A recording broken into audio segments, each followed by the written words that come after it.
UPSC, जिसका full form होता है union public service commission.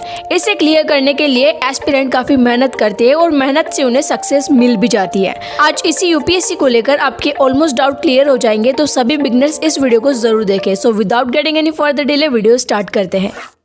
UPSC एक सेंट्रल लेवल एग्जाम है। जैसे एमपीपीएससी, बीपीएससी, यूपीपीएससी एक स्टेट लेवल एग्जाम होती है जिसे सिर्फ उसी स्टेट के लोग दे सकते हैं, पर यूपीएससी को सभी स्टेट के स्टूडेंट दे सकते हैं, इसलिए इसे सेंट्रल लेवल एग्जाम कहा जाता है। नाउ एग्जाम की डिटेल जानते हैं। ये एग्जाम 3 स्टेज में होती है, first prelims, second mains and third interview. First exam prelims जो ऑब्जेक्टिव टाइप होती है, मेंस एग्जाम एक रिटन एग्जाम होती है एंड इंटरव्यू एक पर्सनैलिटी टेस्ट होता है। सबसे पहले प्रीलिम्स की डिटेल्स जानते हैं। प्रीलिम्स एग्जाम में 2 पेपर होते हैं, first general studies paper 1 and second general studies paper 2, जिसे सीसेट के नाम से भी जाना जाता है। नाउ दोनों पेपर जीएस एंड सीसेट को डिटेल में जानते हैं। दोनों पेपर ऑब्जेक्टिव टाइप होते हैं, दोनों 200-200 मार्क्स के होते हैं, दोनों के लिए 2 आवर्स का टाइम दिया जाता है। जीएस पेपर कट ऑफ पे डिपेंड करता है। सीसेट एक क्वालिफाइंग पेपर है जिसमें 33% यानी 66 मार्क्स लाकर पास होना होता है। जीएस में टोटल 100 क्वेश्चन पूछे जाते हैं एंड सीसेट में 80 क्वेश्चन पूछे जाते हैं। In this each question carries 2 marks and in this 2.5 marks. इन दोनों में ही 1/3 से नेगेटिव मार्किंग होती है। Now move to mains exam. Prelims clear करने के बाद आप पहुंचेंगे मेंस एग्जाम में, जिसमें होते हैं 9 पेपर। स्टार्टिंग 2 पेपर को paper A and paper B के नाम से जाना जाता है, जिसमें first paper Indian language and second paper English language का होता है। थर्ड पेपर निबंध यानी एसे का होता है। नेक्स्ट 4 पेपर जीएस के होते हैं, लास्ट 2 पेपर ऑप्शनल सब्जेक्ट के होते हैं। नाउ इनको भी डिटेल में जानते हैं। सभी पेपर्स के लिए 3 आवर्स का टाइम दिया जाता है। स्टार्टिंग के 2 पेपर 300 मार्क्स के होते हैं, बाकी सभी पेपर 250 मार्क्स के होते हैं। Paper A and paper B दोनों क्वालिफाइंग नेचर पेपर है एंड ये बाकी सबके मार्क्स से आपकी मेरिट बनती है। एक इम्पोर्टेंट फैक्ट कि अगर आपने दोनों पेपर क्वालिफाई नहीं किए तो आपके बाकी के आंसर कॉपी चेक नहीं की जाएगी, इसलिए ये जरूरी है कि आपको पहले ही दोनों पेपर क्वालिफाई करना जरूरी है। इन दोनों क्वालिफाइंग नेचर पेपर को छोड़कर बाकी सबका टोटल होता है 1750। अगर आपने ये मेंस पे क्लियर कर ली तो आप पहुंचेंगे इंटरव्यू में, और इंटरव्यू होता है 275 मार्क्स का।